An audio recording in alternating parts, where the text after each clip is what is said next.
two-part question for you.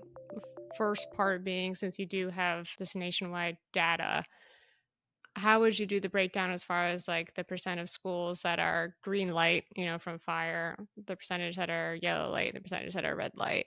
And if Mhm. the majority of the ones that are red light, so to speak, are these elite institutions, Ivy League institutions, I think the blunt way to put this question is like, how much should we care? Uh, We should care. This is why we should care. We should care for a reason that I actually deeply resent. And I say this as someone who like went to Stanford Law School. mm, Felt very honored to get into a place like that because it's not. I didn't know people who went to schools like that. But at the same time, always kind of resented the fact that there was an entire class of people that suddenly it was like I was a real human being. Like oh, you went to a fancy. Oh, now you exist. It's like okay, this is messed up because there are plenty of people at home like who are just as smart as the people that I'm at school. So we societally give way too much to elite colleges in the United States. There's like a small d democratic sort of tradition of being sort of anti-elitist to a degree. But I feel like particularly since the first tech boom, the premium we place on going to some of the fancy schools is way out of touch with how much better they actually are. So the extent to which, corporations, the richest people in the country, even political leaders of both sides of the fence went to Yale, Harvard, Princeton. That's the troubling trend to me. I would much prefer to see more students go to Indiana State University or state schools in California than how much we actually take from the Harvards and the Yales.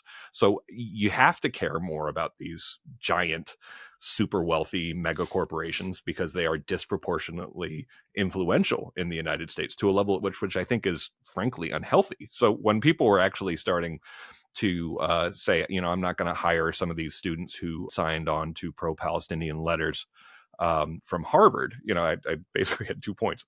One, that's cancel culture. Like if you're saying that basically that I'm not going to hire someone because of their political opinion, I'm concerned about that. If the end result, however, is that we don't hire as much from the fanciest schools in the country, I don't think that would be an entirely bad thing. There's been one troubling, and I don't know to what degree it's anecdotal, trend of students at many campuses being much less supportive of free speech rights. Yeah. Now, I don't know how much that's true. I don't know how much that's been played up. I mean, clearly, it's been easy to find polling and interviewing of students who, in general, support shouting down or disinviting or in one way or another not allowing people to speak whose views they find reprehensible. And that's, again, true on the left and the right, although perhaps a little more true on the left as a pure act of censorship. But again, I'm not sure that's accurate or if it's been overplayed. And I don't know, of course, because, FIRE wasn't around. Pen America has been around for a long time, but it wasn't really focused on free speech on campus as a thing, let's say in the 60s and 70s.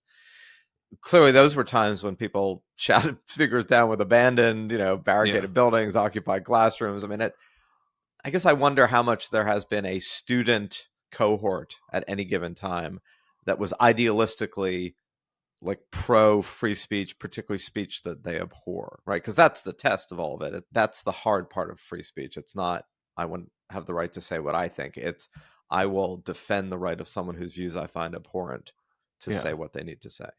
There's really an interesting, and it's a good point that there were certainly shout downs in the late 60s, early 70s. Not really at elite law schools, by the way, though. Like that's actually something that people are kind of like, oh, that always happened. Like, no, that one didn't happen.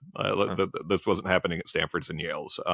Now people point out like the Shockley case at Harvard, but that's undergraduate. Like, so there is something quite unusual about the incidents we saw at Yale and Stanford in the past year. And when you look at, so there's not perfect comparisons for the data, but when you look at sort of appreciation for freedom of speech as a value among college students and college and the college educated, you really do see a very strongly pro free speech, no exceptions kind of attitude in, say, like the late 70s, and that it has gotten worse since then. Sometimes you're comparing survey questions that are not identical, but overall has the opinion of freedom of speech gotten worse on campus, but also on the left.